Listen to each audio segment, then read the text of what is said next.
పాడతారా ఇంట్లో మీ చెల్లె వాళ్ళు కూడా పాడుతూ ఉంటారా? నువ్వు ఒక్కదానివే. సో మీ ఇంట్లో మొగరాయుడు నువ్వే, పాటల రాయుడు రానివి నువ్వే. రాణి కాస్త రాయుడు అనుకోవచ్చు. చాలా ఇప్పుడు నేను చాలా ఇంటర్వ్యూస్ చేసిన అక్క, ఇప్పటికి మీతో సహా నేను చాలా చేసిన.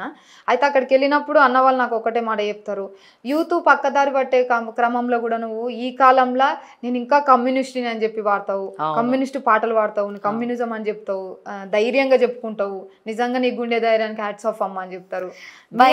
ధైర్యమే నన్ను ఇంత దూరం నెట్టుతుంది అక్క నిజంగా చెప్పాలంటే. కానీ కమ్యూనిస్ట్ అనగానే మస్తు భయపడుతూ ఉంటాం మనందరం, ఎందుకంటే వాళ్ళు చేసే పోరాటాలు అలానే ఉంటాయి. సో వాళ్ళు గర్జించే విధానం, వాళ్ళ మాట్లాడే విధానం చూస్తేనే చాలా భయం వేస్తుంది, అంటే నార్మల్ గా ఉన్నటువంటి జనాలకి.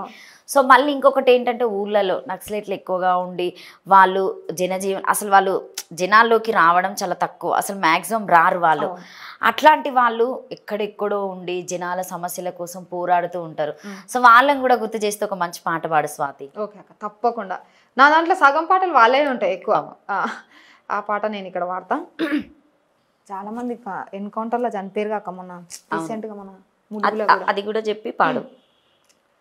రీసెంట్గా ఎన్కౌంటర్ జరిగింది కదా అక్క మన ములుగులో. సో వాళ్ళందరి మీద ఒక పాట పాడదాం.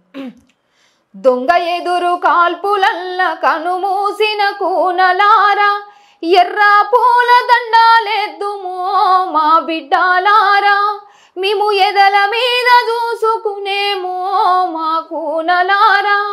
దొంగ ఎదురు కాల్పులల్ల కనుమూసిన కూనలారా, ఎర్ర పూల దండాలెద్దుమో మా బిడ్డాలారా, మేము ఎదల మీద దాసుకునేమో మా కూనలారా. బొందల మేము పెట్టేటప్పుడు పిడికెను మన్నెద్దామంటే తుపాకులు మాకు చూపెరు మా బిడ్డాలారా, మీ రూపులన్నీ మాపు చేసిరు మా కూనలారా.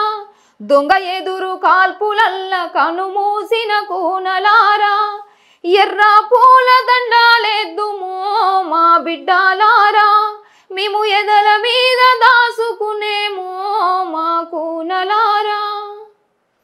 పాట వింటుంటేనే ఏడ్పుస్తుంది కదా స్వాతి. అంటే ఒక్కొక్క మీనింగ్ ఒక్కొక్క రకంగా, అంటే వాళ్ళు అంతా వెళ్ళి సో జనాల కోసమే పోరాటం చేస్తూ ఉంటారు, అంటే వాళ్ళకు ఒక ఫ్యామిలీ ఉండదు, సో భార్య పిల్లలు అనే వాళ్ళు ఎవరు ఉండరు.